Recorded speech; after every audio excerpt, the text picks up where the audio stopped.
మన ప్రభు అయిన యేసుక్రీస్తు నామములో అందరికీ వందనాలు.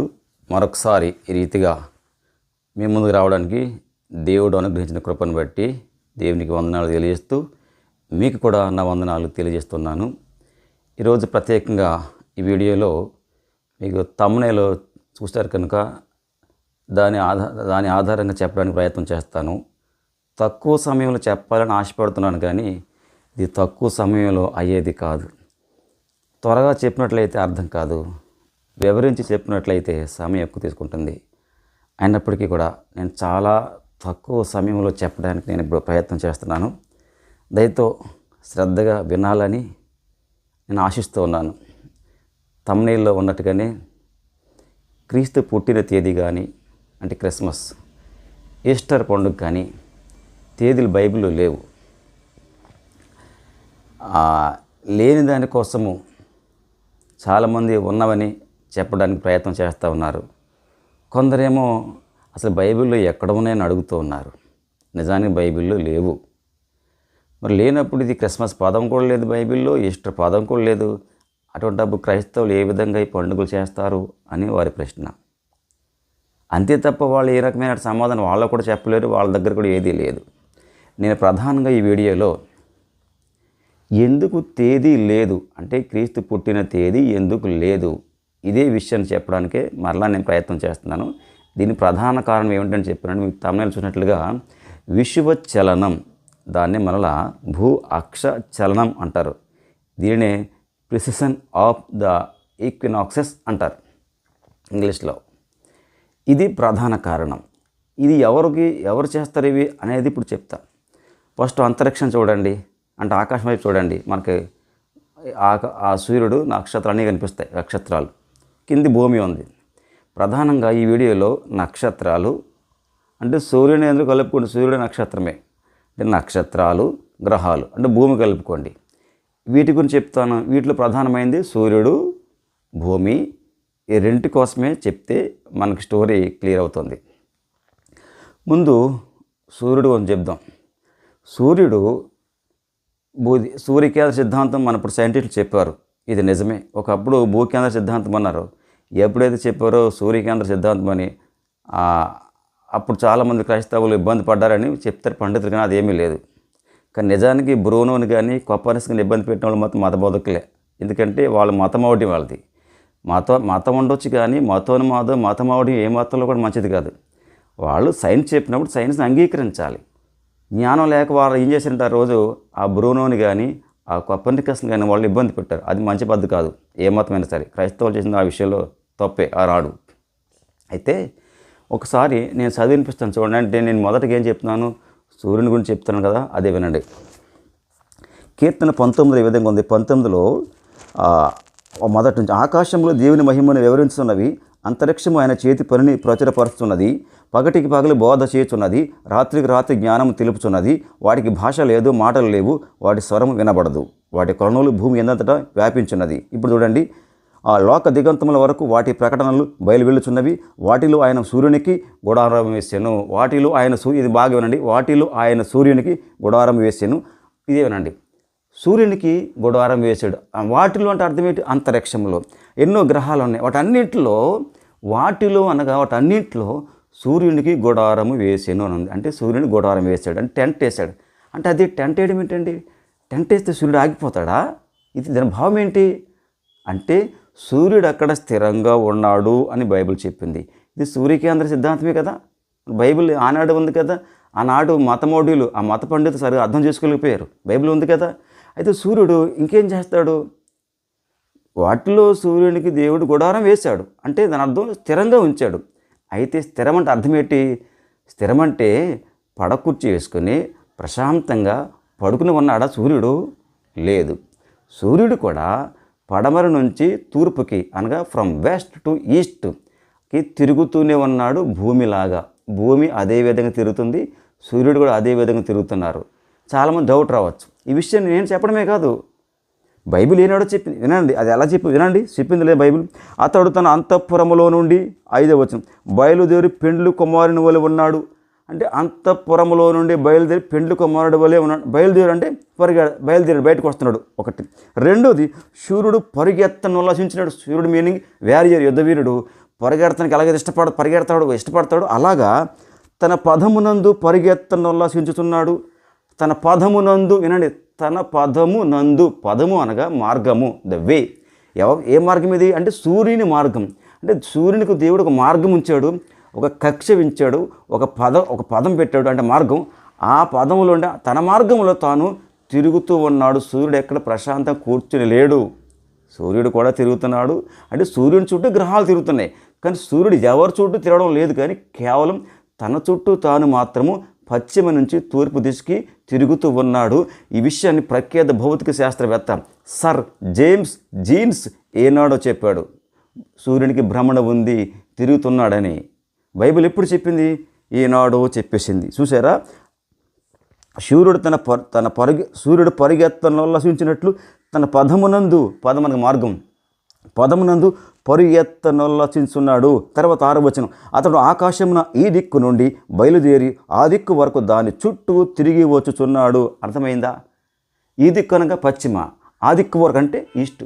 అలా తిరుగుతూ ఉన్నాడు సూర్యుడు. ఇది సూర్యుని యొక్క పరిస్థితి. అంటే సూర్యుడు తిరుగుతూ ఉన్నాడు. ఆనాడు చెప్పాడు కదా, సూర్యుడాన్ని గిబియోనులో నిలువమంటే యెహోషువ. అది రైటే, చాలామంది తప్పు అనుకుంటారు, రైటే. సరే, అది ఎలా నేను చెప్పింది అంతవరకు అది కరెక్ట్ కాదో భవిష్యత్తులో తేలుతుంది. ఇది రైటే. సూర్యుడి పరిస్థితి ఇది. సూర్యుడు కూడా స్థిరంగా లేడు, తిరుగుతూ ఉన్నాడు. సూర్యుని చుట్టూ గ్రహాలు తిరుగుతూ ఉన్నాయి. అయితే ఇప్పుడు భూమి దగ్గరికి వద్దాం. అయితే భూమి కంటే ముందు మళ్ళీ ఒక మాట చెప్తాను. సూర్యుడు నక్షత్ర రాశుల మధ్య తిరుగుతూ ఉన్నాడని ఉంది. అంటే రాశులు మనకు 12 ఉన్నాయి ఆకాశంలో. 12 కాదు, కొన్ని లక్షలు ఉన్నాయి. 12 రాశులు ఎందుకు గుర్తించారంటే, సూర్యుడు ఈ గ్రహాలు తిరిగే ఆ కక్షలో ఉన్నటువంటి రాశులు ఈ 12 కాబట్టి ఈ 12 రాశులను గుర్తించారు. ఈ 12 రాశులకు పేర్లు పెట్టారు. ఈ రాశులకు పేర్లు పెట్టిన వాళ్ళు మాత్రమో బబులోనీయులే. వారానికి పేర్లు పెట్టింది వాళ్ళే. 12 నెలలను చెప్పింది ఈజిప్షియన్లు. సంవత్సరానికి నెలలకు పేర్లు పెట్టింది మాత్రము రోమన్లు. సరే, ఇప్పుడు రండి. సూర్యుడు తన పదమునందు అన్నమాట, ఇది బాగా గుర్తుపెట్టుకోవాలి. అంటే రవి మార్గం అంటారు దాన్ని క్రాంతి రేఖ, రవి మార్గము, ఎక్లిప్టిక్ అంటే ఇంగ్లీష్ ఒకటే మాటలో. ఆ కక్షలో తిరుగుతూ ఉన్నాడు సూర్యుడు కానీ గ్రహాలు కానీ. ఏవి? ఈ 12 రాశుల్లో.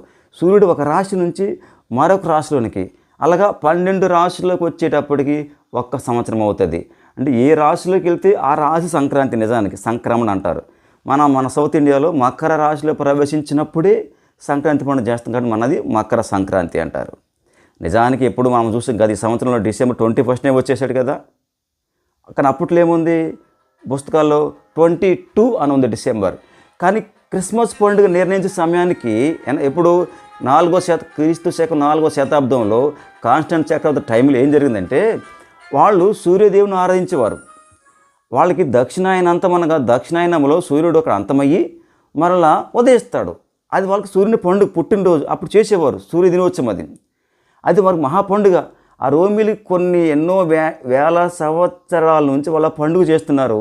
ఆ డిసెంబర్ 25 అనేది అప్పటికే 3000-4000 సంవత్సరాల క్రితం నిర్ణయించిన పండుగ అది. కాబట్టి ఆ క్రిస్మస్ని వాళ్ళు డిసెంబర్ 25నే వాళ్ళు పెట్టుకున్నారు. ఎందుకు? ఆ రోజు ఏ 25 అయితే వాళ్ళు ఆ సూర్యదేవునికి వాళ్ళు పండుగ చేస్తున్నారో అదే పట్టుకొచ్చి క్రిస్మస్ తగిలించారు వాళ్ళు. కానీ అప్పటికే డిసెంబర్ 22కి వచ్చేసింది అయినాంతం అనేది, అప్పటికి వచ్చింది. కానీ దాన్ని వదిలేసి ఆ పాతకాలం 25నే పట్టుకున్నారు. సేమ్ అలాగే ఇప్పుడు మన దేశంలో సంక్రాంతి సంగతి కూడా ఇంతే. డిసెంబర్ 22నే సంక్రమణ జరిగిపోతే జనవరి 14 చేస్తున్నారు సంక్రాంతి అనగా. సంక్రమణం జరిగిన తర్వాత 23 రోజులకి సంక్రాంతి చేస్తున్నారు. అయితే మకర సంక్రాంతి, కానీ అది దక్షిణాయన అంత మాత్రం కాదు. సరే, వీటి గురించి మరలా చెప్తాను. అయితే ఇది సూర్యుడి యొక్క పరిస్థితి. 12 రాశుల్లో తిరుగుతూ ఉన్నాడు. ఒక్కొక్క రాశిలో మారుతూ ఉన్నప్పుడు ఆ సంక్రాంతి అవుతుంది అని చెప్పాను. అది అక్కడ ఆపండి. ఇప్పుడు భూమి దగ్గర రండి. భూమి ఏం చేస్తుంది బైబిల్ చెప్తుంది. ఒకసారి చూడండి, భూమి గురించి దేవుడు ఏం చెప్పాడు చెప్తా చూడండి. యోబు గ్రంథంలో ఈ విధంగా ఉంది. యోబు 9:1-10 వరకు ఏమవుతుందంటే, భూమిని దాని స్థలములో నుండి కదిలించేవాడు ఆయనే. భూమిని దాని స్థలములో నుండి కదిలించేవాడు ఆయనే, దాని స్తంభములు అదర చేయువాడు ఆయనే. దాని స్తంభములు, ఇది ఈ మాట గుర్తుపెట్టుకోండి. ఇందాక సూర్యునికి పదము అన్నాను, మార్గము. ఇది భూమికి దాని స్తంభములు. ఏ ఇంటికైనా పునాది అదే కదండి, స్తంభము సరిగా ఉండాలి కదండి, అంటే పునాది ఉంటుంది. దానిని భూ అక్షము అంటాము, దానిని అదే ఇరుసు అంటారు, లేదా యాక్సిస్ అంటారు. భూమి తిరుగుతున్నప్పుడు దాని కింద అక్షం ఉంటుంది కదండి, ఇరుసు. ఇది చెప్తున్నాడు, దానిని అదర చేయువాడు ఆయనే. అంటే భూమి యొక్క అక్షాన్ని, ఆ ఇరుసుని, ఆ యాక్సిస్ని అదర చేస్తున్నాడు. ఎందుకు? పని లేకుండా దేవుడు ఏం చేయడే. దేవుని ఏం పని చేసినా, ఆయన సర్వజ్ఞాని అయిన దేవుడు. ఏం చేసినా దానికి ఒక కారణం ఉంటుంది. కారణం లేకుండా దేవుడు ఏ పని చేయడు కూడా. ఎందుకు అంటాడు అంటే, నేను చెప్పింది ఇదే. భూ అక్ష చలనం అన్నాను కదా తమిళంలో, విషువత్ చలనం అన్నాను కదా. ఒకసారి 2 పదాలు మీద అర్థం చెప్పేస్తానండి.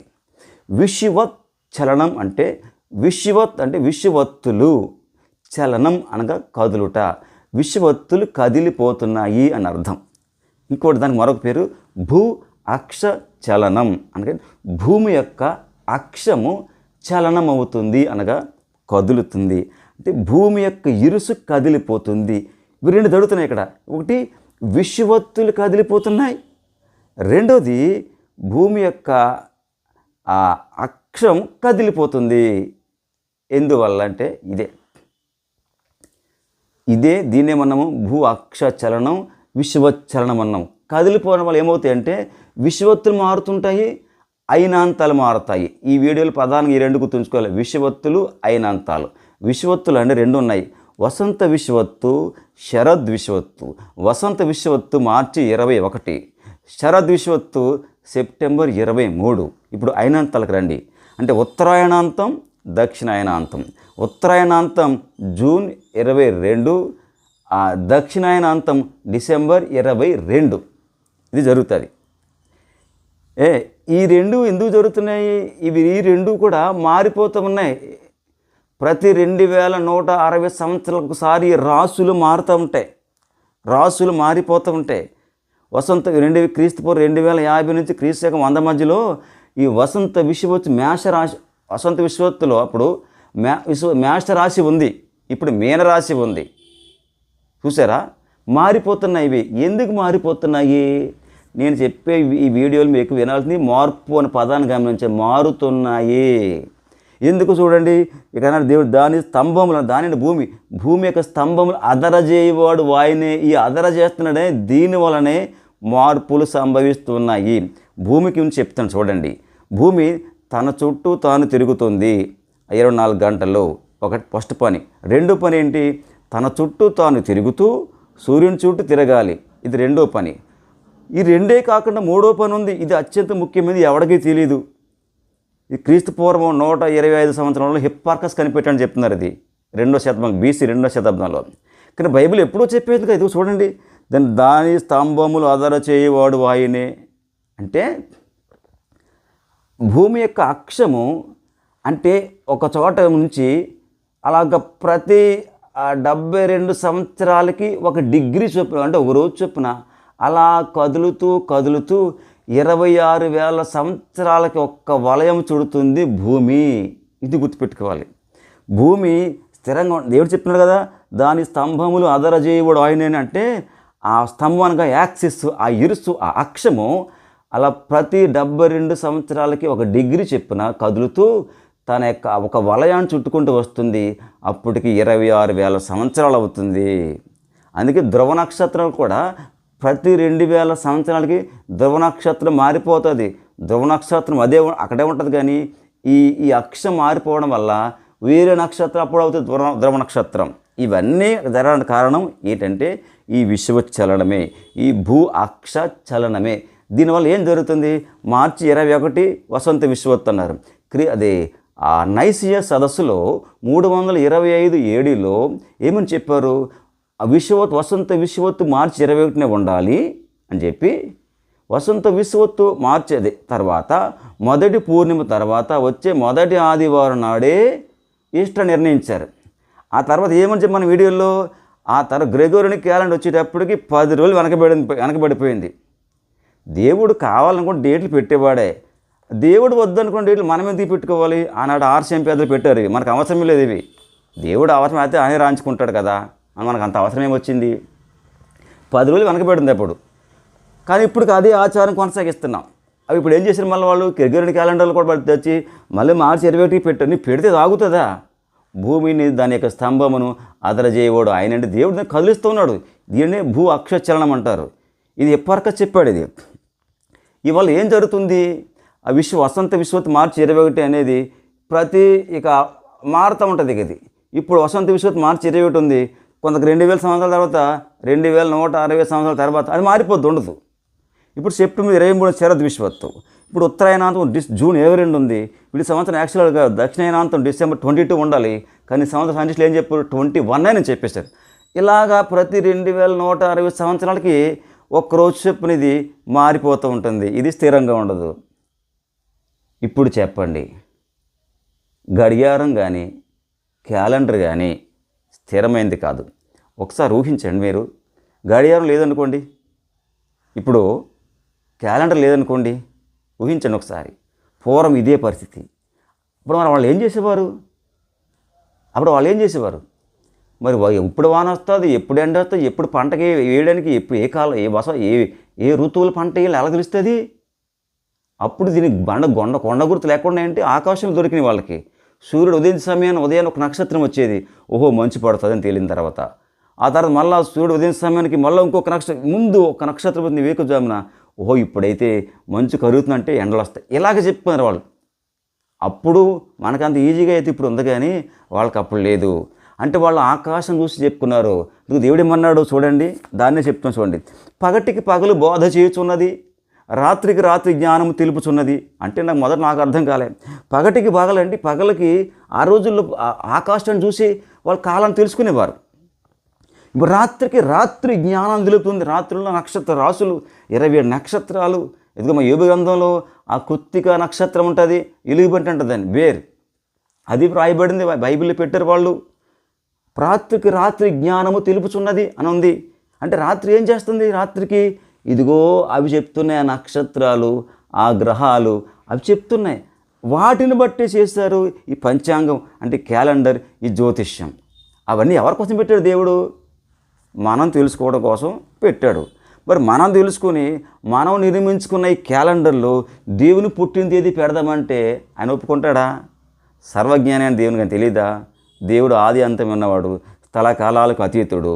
ఆయనకు అవసరం అనుకుంటే ఆయన డేట్ పెట్టించలేడా?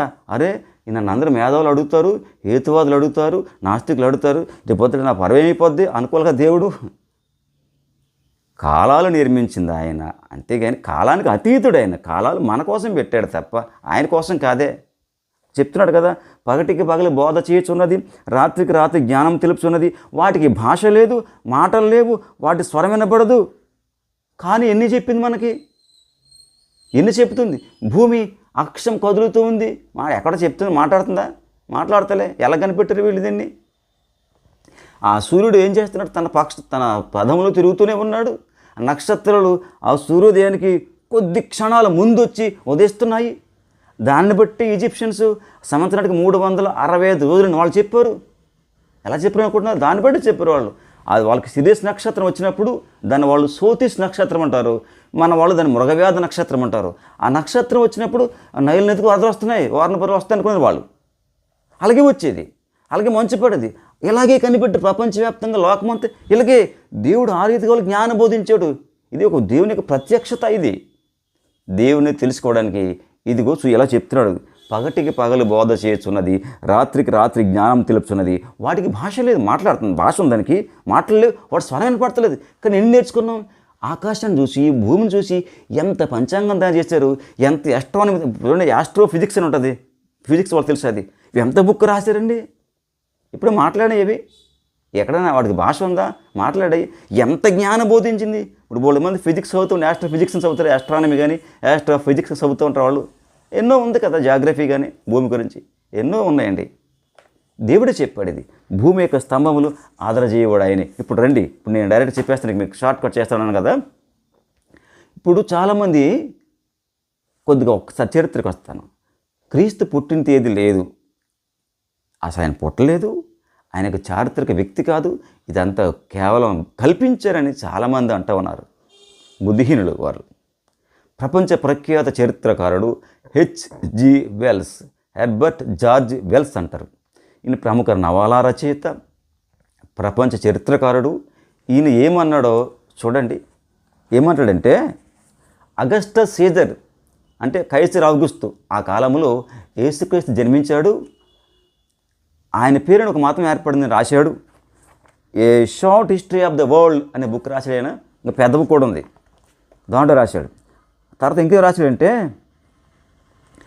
భౌతికంగా చూస్తే మనం యేసు మానవుడిగానే కనిపించాడు అని రాశాడు. అయితే చరిత్రకారుడు అనేవాడు ఆ యేసు క్రీస్తుని మానవునిగానే చూడాలి అన్నాడు. తర్వాత యేసు ఒక పేదవాడైన బోధకుడు, ఆ యోదయాలో ఆ మురికి కొట్టినట్టు ఆ మురికి దుమ్మి దూలుతున్న ఆ మురికిలో అలా వాళ్ళతో తిరుగుతూ ఉండేవాడు, పేద బోధకుడు, సన్నగా ఉండేవాడు అని రాశాడు. అంటే యేసుప్రభు యొక్క వ్యక్తిత్వాన్ని గుర్తించడం లేదా, యేసుప్రభు యొక్క అస్తిత్వాన్ని గుర్తించడం లేదా, ఉనికిని గుర్తించడం లేదా ప్రపంచ ప్రఖ్యాత చరిత్రకారుడు ఎవరు? H G Wells. అంటే మాటలు కాదు, అంత గొప్ప చరిత్రకారుడు. తన యొక్క నైతిక స్థితి పడిపోయింది, పతనం. నాకు ఆ సంగతి మన అందరూ తెలుసు. కానీ చాలా పాండిత్యం కలిగిన వ్యక్తి చరిత్రకారుడు. చాలామంది పండితులు ఇతనే కోట్ చేస్తూ ఉంటారు, చెప్పలేదని. మరి ఏమని చెప్తున్నాడు చూడండి. ఏమని చెప్పాడు? అతడు ఒక పేద బోధకుడు, యోదయాల్లో ఆ దుమ్మి ధూళితో ఆ తిరుగుతూ వాళ్ళతో కలిసి వాళ్ళకి బోధ చేస్తూ ఉండేవాడు అని చెప్పాడు. అగస్టస్ సీజర్ కాలంలో పుట్టాడు అని చెప్పాడు. ఎందుకంటే ఏమి కావాలి మీకు? ఉనికి. అయితే పుట్టిన తేదీ లేదైతే లేదు, లేదంటే లేదు. ఎందుకు లేదంటే భయపడాల్సిన పనే లేదు. దేవుని తెలియదు ఏంటి? లేనంత మాత్రం క్రిస్టియన్ మతాన్ని ఎవరైనా తొలగించగలరా? గుర్తుంచుకోండి, బైబిల్ ఒక సింహం లాంటిది అంటాడు ఆర్య టోరీ. అంటే సింహాన్ని బోన్లో నుంచి వదిలితే తనను తాను ఎలా కాపాడుకోవాలో ఆ సింహానికి తెలుసు. అలాగే ఈ బైబిల్కి కూడా ఎలా కాపాడుకోవాలో తెలుసు. పుట్టిన తేదీ లేనంత మాత్రాన బైబిల్ని తొలగించేస్తాం, తీసేస్తాం అనేది జరిగే పని మాత్రం కాదు. ఎందుకు లేదు అర్థమైందా మీకు? విషవత్తులు మారిపోతున్నాయి, అయినాంతాలు మారిపోతాయి. అంటే ఏంటి? ఇప్పుడు అప్పట్లో వసంత విషవత్తు మేషరాశిలో ఉంది క్రీస్తు పూర్వం 3000లో. మరి ఇప్పుడు మీనరాశిలో ఉంది. రాశులు మారిపోతున్నాయి. మరి డేట్లు ఎందులో పెట్టుకుంటారు? ఎక్కడ పెడతారు మీరు? ఏ డేట్ స్థిరము? ఇప్పుడు ప్రజెంట్ మన యొక్క గ్రెగోరియన్ క్యాలెండర్లో ఎన్ని ఉన్నాయి రోజులు? ఒక నెలకి 28 ఉన్నాయి, ఒక నెలకి 29 ఉన్నాయి, ఒక నెలకి 30 ఉన్నాయి, ఒక నెల 31 ఉన్నాయి. రోమా క్యాలెండర్లో 2 ఒకటి 29, 30. యూదులకి 29, 30. ఇంకో విషయం చెప్పనా, యూదులకి ఒక్కొక్కసారి 13 నెలలు ఉండే. ఎప్పుడు కాదు. ఎందుకంటే ఆ పస్కా పండు కోసం, ఈస్టర్ కోసం ఏం చేశారంటే వాళ్ళు క్రిస్టియన్లు దాన్ని ఏం చేశారు, పస్కా బలి కోసం ఏం చేశారంటే ఆ సమయానికి పంట రాకపోతే నెల ముందు జరిపోరు. దాన్ని మే అదారు అంటారు. అంటే అది మే అదారు అంటే ఎక్స్ట్రా నెల అని, 2 నెల అని. ఇంకో విషయం చెప్పాలంటే సీక్రెట్, యూదులకి 24 గంటలు కాదు, 25 గంటలు.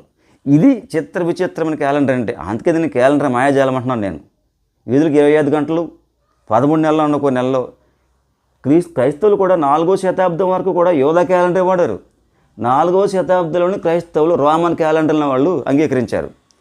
అందుచేతనే ఈ క్రిస్మస్ తేదీని సూర్యగమన ఆధారంగా పెట్టారు. ఈస్టర్ తేదీ పట్టుకెళ్ళేమో చంద్రగమన ఆధారంగా పెట్టారు. అందుకే మారుతూ ఉంది. సాధారణ సూర్యుడు బాగుంటుంది కానీ చంద్రుడు ఉండదు, మారిపోతుంటుంది. ఇప్పుడు మారిపోతున్న ఈ తేదీలు విషవత్తులు మారుతాయి. మారగొట్టేది ఈయన చెప్పాడు కదా, భూమి యొక్క స్తంభములను అదరజేయవాడు ఆయన యోబులో ఉంది. అంటే అర్థం ఏంటంటే కదిలిపోతూ ఉంటాయి, మారిపోతూ ఉంటాయి. మరి మారిపోతూ ఉన్న వాటిలో మార్పు లేని దేవుడు ఉంటే ఎలా? ఏమో ఆయనకు అర్థం ఉంటుందా? ఆయనకు విలువ ఉంటుందా? ఆ సంగతి ఆయన తెలియదా? సర్వజ్ఞాని అని దేవునికి తెలియదా? తెలుసు కాబట్టి ఆయన అది పెట్టలేదు. మీరు అర్థం చేసుకోవాలి దీన్ని విషవచ్చలనం. ఇదే ప్రధాన కారణం. విషవచ్చలనం, భూ అక్షచలనం, ప్రిసెషన్ ఆఫ్ ద ఈక్వినాక్సెస్, ఇవే కారణాలు. చాలామంది ఇప్పుడు అలెగ్జాండర్ పుట్టిన తేదీని ప్లూటార్క్ చెప్పాడు. అది నమ్మడానికి వీల్లేదు. ఆయన ఒక సేకరణ ప్రారంభించాడు, ఆయనకి సరిగ్గా డేట్ లేదు. సోక్రటీస్కి లేదు, అరిస్టాటిల్ లేదు, ప్లేటోకి లేదు, ఎవరికీ లేదు. ఎవరికైనా చూపించండి, ఎవరికీ లేదు. అలెగ్జాండర్ డేట్ ప్లూటార్క్ అన్నాడు కానీ నమ్మడానికి ఆధారం లేదు. మరి వాళ్ళకే లేకపోతే ఆగస్టు సీజర్ వీళ్ళకే లేవు. ఇప్పుడు ఏం చేయాలి? లేవు. కానీ దేవునికి తెలుసు, మారిపోయే కాలాలు దేవుడు మనకిచ్చాడు, ఆయన కోసం కాదు. కాలాలకి అతీతుడైన కాబట్టి ఆయన ఎలాగుంటాడు?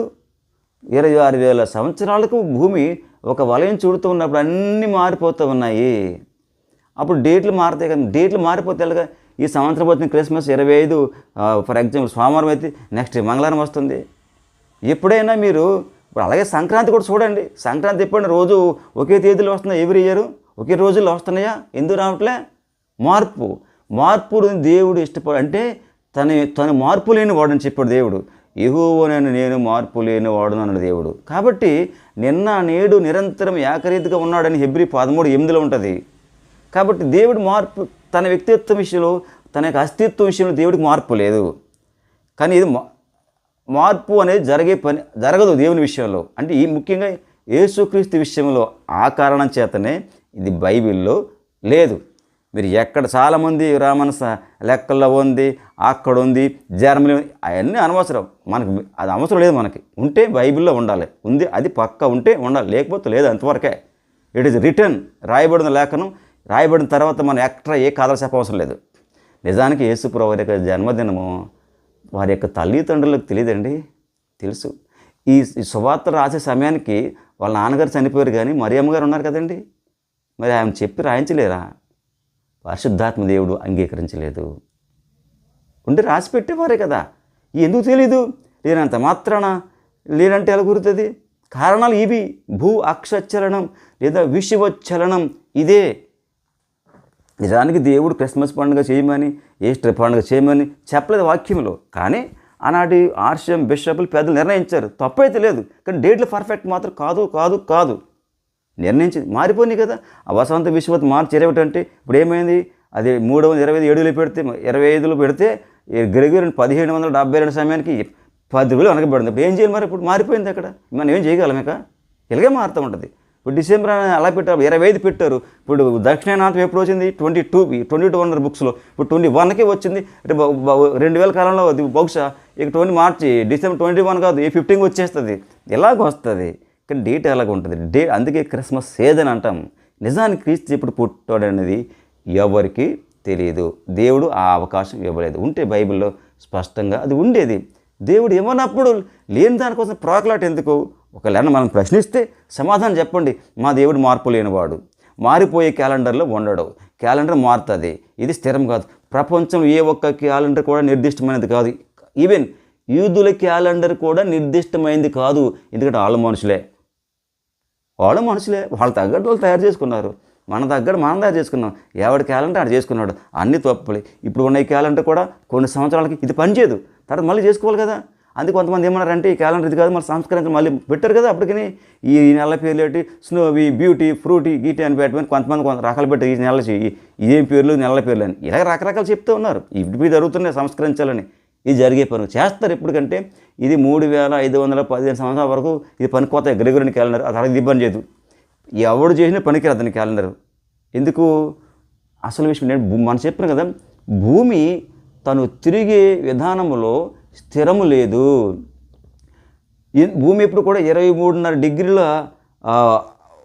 వంగి ఉంది అంటున్నారు చాలామంది. రైటే, వంగి ఉంది. ఎందుకు ఉంది అంటే చెప్తారంటే దానికి కారణం చెప్తారు. భూమి నిర్దిష్టమైన గోళం కాదు అన్నారు పండితులు, సైంటిస్టులు. ఎందుకు కాదు అంటే భూమి ఒక ప్రక్కనేమో ఉబ్బెత్తుగా ఉంది, ఒక పక్క తప్పడుగా ఉంది. ఎందుకు అలా ఉంది అంటే అందుకుందంటే ఆ భూమి నిర్మాణంలో అది ద్రవ రూపంలో ఉండగానే తిరుగుటం మొదలెట్టేసింది. ఆ తిరుగుతూ ఉన్నప్పుడు ఆ ధ్రువాల దగ్గర భూమి దగ్గర ఎత్తు అయిపోయింది, ధ్రువాల దగ్గర తప్పడగా అయిపోయింది. అపకేంద్ర బలం వల్ల, సెంట్రిఫ్యూగల్ ఫోర్స్ వల్ల అని చెప్తున్నారు. ఈ మాట బిగ్ బ్యాంగ్లో ఉంది. కానీ నిజానికి ఈ మాట చెప్పినట్టు ఎవరనుకుంటున్నారు? ఫస్ట్ ప్రఖ్యాత బయాలజిస్టు, జీవశాస్త్రవేత్త చార్లెస్ డార్విన్ కొడుకు జాన్ డార్విన్ ఈయన చెప్పాడండి. వీళ్ళందరూ గొప్ప సైంటిస్టులు. ఇటువంటి పరిమాణ సిద్ధాంతాలు చెప్తారు వీళ్ళందరూ కలిసి, వీళ్ళ కొడుకు వీళ్ళందరూ కలిసి. అదట ద్రవంగా ఉన్నప్పుడు భూమి ఎలా తిరిగిపోద్దండి? ద్రవం అంటే లిక్విడ్లో తిరిగిపోయిందా? తిరిగిపోతే కింద పడదా? బుద్ధి లేని సైంటిస్టులు కాబట్టి వీళ్ళు. ఎందుకు ఆ 23.5 డిగ్రీలు వంగిగానే ఉండకపోతే కాలాలు లేవు, ఎప్పుడు ఒకేలాగా ఉంటుంది. మరి ఇది ఎలా వచ్చింది? దానికి అదే వచ్చేసింది, అదృచ్ఛికంగా వచ్చిందా? ఎందుకు అలా వంగి ఉండాలి? ఆ వంపి లేకపోతే కాలాలు ఉండమాట. ఎప్పుడు ఒకటే. ఏది వర్షకాలమో, ఏది శీతాకాలమో, ఏది ఋతువులు, ఈతువులు ఏమీ లేవు మనకి 6 ఋతువులు, వెస్టర్న్లకు 4 ఋతువులు ఉంటాయి. మనకి ఏమి ఉండవు, అంతా ఒకటే అవుద్దట. 23.5 డిగ్రీలు వంగి ఉండకపోతే ఇది దేవుడు దీన్ని ఏర్పాటు చేశాడు. దీనికి కారణం ఏదో చెప్తారు, ఏమి కాదు. ఇదంతా దేవుని యొక్క ఏర్పాటు. భూమిని ఆధార చేయబో దాని యొక్క స్తంభం ఆధార చేయబోడు ఆయనే. సరే, ఫైనల్గా చెప్తున్నాను. ఇక ఎవరైనా ప్రశ్నిస్తే మీకు తెలియాలంటే క్యాలెండర్ స్టడీ చేయండి. జేమ్స్ జీన్స్ అన్నాడు కదా, సూర్యుడు తిరుగుతూ ఉన్నాడు. మేము చెప్పేది అన్నాడు, తన ఫిలాసఫీ అండ్ ఫిజిక్స్ అని బుక్ రాశాడు జేమ్స్ జీన్స్. ఆయన చాలా అన్నాడు ఏంటంటే, నిజంగా మేము చెప్పేవన్నీ ఇక్కడ ఊహాగానాలే, మాకు మించి వస్తున్నాయి ఈ రీసెంట్ సర్వేలు అన్నాడు ఫలితాలు. తను ఒప్పుకున్నాడు సార్ తన సత్యాన్ని. ఇది స్థిరం కాదని తను చెప్పిన సిద్ధాంతం స్థిరం కాదన్నాడు, ఒప్పుకున్నాడు. జేమ్స్ జీన్స్ ప్రఖ్యాత సైంటిస్టు, ప్రపంచం గుర్తించిన సైంటిస్ట్ అయిన జేమ్స్ జీన్స్. కాబట్టి ఎవరైనా ప్రశ్నిస్తే కారణం ఇదే చెప్పండి, భూ అక్షచలనం. అది బైబిల్లో ఉంది. ఎందుకంటే దాని స్తంభములను ఆధారజేయవాడు ఆయన యోబు గ్రంథంలో ఉంది. అదే ఇది అంటే 26,000 సంవత్సరాలకి ఒకసారి అది వాలయం చుట్టుకుంటూ వచ్చేటప్పటికి ఈ మనం పెట్టుకున్న విశ్వత్తులు, మనం పెట్టుకున్న ఉత్తరాయణాంతం, దక్షిణాయనాంతం, వసంత విశ్వత్తు, శరద్ విశ్వత్తు ఇవన్నీ మారిపోతూ ఉంటే మరి ఎవరు దేవుడు ఎక్కుంటాడు? నీడేడు నాడేడు మారిపోయినాయి. ఇంకా ఎక్కుంటాడు దేవుడు? దేవుడు మనం పెడతారా? ఆ సంగతి పెట్టిన సంగతి ఆయన తెలుసు కదా. మరి ఆయన ఎలాగుంటాడో, ఏటో అందులో పెట్టుకుంటాడో, ఎవరు పెట్టగలరు? ఎవడు పెట్టలేడు, అవసరం లేదు. క్రీస్తుని కాదని ఎవరు చెప్పలేరు. ప్రఖ్యాత రచయిత హెచ్జి వెల్స్ చెప్తున్నాడు కదా, పర్ఫెక్ట్గా చెప్పాడు. క్రీస్తు వ్యక్తిత్వ అస్తిత్వాన్ని పక్కగా చెప్పాడు. ఇంకెవరు చెప్పగలరు? ఏదైనా ప్రశ్న అడగాలంటే, నిగ్గు తేల్చాలంటే రండి, పుస్తకాలు పట్టుకొని, మంచి పాండిత్యం కలిగిన పుస్తకాలు పట్టుకుని రండి, కూర్చోండి, అప్పుడు మాట్లాడండి. భూ అక్ష చలనం వల్ల మార్పులు సంభవిస్తాయి. దీనివల్ల క్రీస్తు ఉండడు. ఇక వేరే ఎవరైతే ఉంటే ఉండవచ్చే మాకు తెలియదు, కానీ క్రీస్తు మాత్రం ఉండడు. కాబట్టి నేను ఇక ముగిస్తున్నాను. విన్నందుకు కృతజ్ఞతలు. నాకు తెలిసినంతవరకు ప్రయత్నం చేశాను. నెక్స్ట్ వీడియోలో నేను రాసిన ఈ విషయాలని కూడా నేను రాసిన book religion, philosophy and science, ఇది తెలుగులో ఉంది. ఫిబ్రవరి బహుశా రావచ్చు, ప్రింట్కి రావచ్చు. ఈ విషయాలన్నీ దాంట్లో ఉంటాయి. మేము త్వరలో అమెజాన్లో కూడా పెడతాము. నెక్స్ట్ నా వీడియోస్ ఒక రివైవల్ అండ్ ఎవాంజలిజం దాని మీద వస్తూ ఉంటాయి. దయతో మరి మీరు కూడా అవి చూడాలని ఆశిస్తున్నాను. మీకు నచ్చితే లైక్ చేయండి, ఇంకా బాగా నచ్చితే షేర్ చేయండి. మీ అందరికీ కూడా నా వందనాలు.